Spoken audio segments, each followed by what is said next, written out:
এই হাঁসটা সাঁতার কাটতে কাটতে দেখে একটা কচ্ছপ সাঁতার না জানায় পানির ভিতর ডুবে যাচ্ছিল।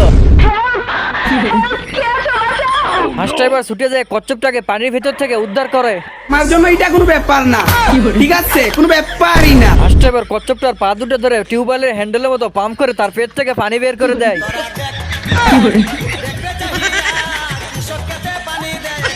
কচ্ছপটা এবার জ্ঞান ফিরে পেয়ে হাঁসটাকে ধন্যবাদ জানায়। কি বলবো?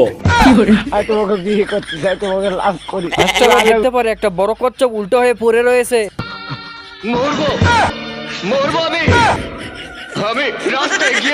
হাঁসটা এবার কচ্ছপটাকে উল্টানোর চেষ্টা করে।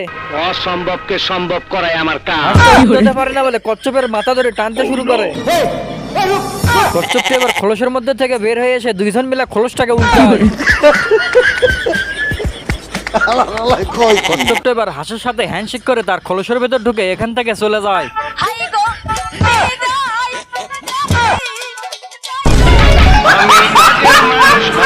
আমার কোনো জুড়ি নাই। এই লোকটার মাথা টাকলা বলে খরগোশ তার সাথে মস্করা করতেছিল। ওরে টাকওয়ালা মাতাল হইতা কি আইলো। লোকটা এবার রেগে গিয়ে ঢাকনা দিয়ে খরগোশটাকে আটকে দেয়। খরগোশটা এবার জীবন বাঁচাতে লোকটাকে বলে সে তার মাথায় চুল গজিয়ে দেবে। কি বলবো?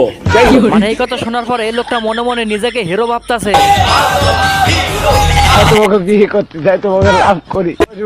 খরগোশটি এবার তার কথা মতো কাজ শুরু করে দেয় মাথায় চুল গজানোর জন্য। খরগোশটা এবার সিগারেটটাকে ঘুরানো শুরু করে দেয়।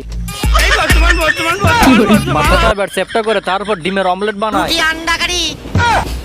আর এবার সব ধরনের মশলা দিয়ে লোকটাকে সহ চুলার ভিতর ঢুকে দেয়। জানো না আমি ইচ্ছা এত করলে কিছু করার পরও যখন চুল গজাচ্ছিল না তখন এই লোকটা খুব রেগে যায়। তারপরে 2-3টা করে চুল বেরোনো শুরু হয়। তো বন্ধুরা, ভিডিওটা যদি ভালো লাগে তাহলে অবশ্যই ভিডিওতে একটা লাইক দাও, আমাদের চ্যানেলটিকে সাবস্ক্রাইব করে দিও।